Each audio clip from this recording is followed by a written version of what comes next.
In a vibrant, sun-dappled forest lived Lama, a curious little squirrel with a heart full of wonder and a green dress. One beautiful morning as she explored, Lama noticed something peculiar.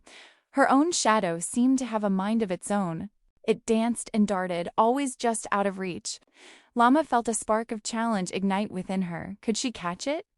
With a playful squeak, Lama began to chase. Her shadow, a mischievous friend, led her on a merry adventure through the trees.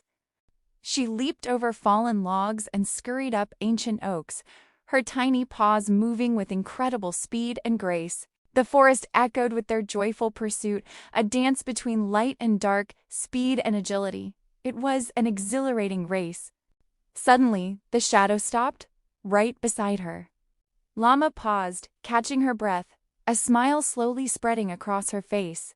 She realized her biggest challenge wasn't something external, but the playful spirit within herself, pushing her to grow.